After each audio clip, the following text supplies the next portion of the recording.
সবাই জানি যে prevention is better then cure. আগে থেকে যদি এটাকে প্রিভেন্ট করতে পারেন তাহলে খুব ভালো হয়, যদি ফ্যাটি লিভার থেকে আপনারা আগে থেকেই বেরিয়ে আসতে পারেন। ফ্যাটি লিভারটা দু ধরনের রোগীরই হতে পারে, যারা অ্যালকোহল খান তাদেরও হতে পারে, যারা অ্যালকোহল খান না তাদেরও হতে পারে।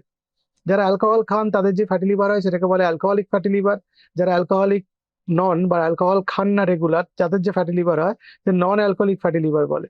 ফ্যাট জমা এই ব্যাপারটাকে বলে হেপাটিক স্টিয়াটোসিস, মানে আপনার লিভারের মধ্যে চর্বি জমেছে। এই চর্বি জমা ব্যাপারটা কেন হয়?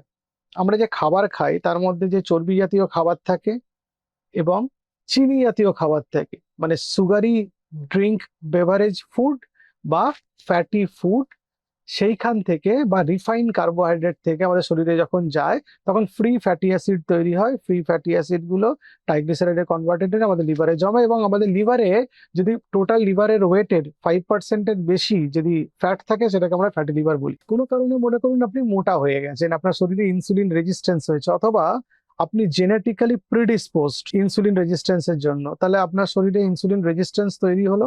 রিসেপ্টর লেভেল ইনসুলিন কাজ করতে পারছে না, সেটা ওভারকাম করার জন্য প্যানক্রিয়াটিক বিটা সেলস থেকে বেশি বেশি ইনসুলিন তৈরি হচ্ছে। এই ইনসুলিন রেজিস্ট্যান্স আর এই হাইপার ইনসুলিনেমিয়া, মানে ইনসুলিন বেশি, এই স্টেজটা আপনার শরীরে যে জমা ফ্যাট আছে ভুঁড়িতে, হাতে, আন্ডার আর্মসে, মুখে, গলায়, সেই জমা ফ্যাট গুলো থেকে ফ্রি ফ্যাটি অ্যাসিড তৈরি করে।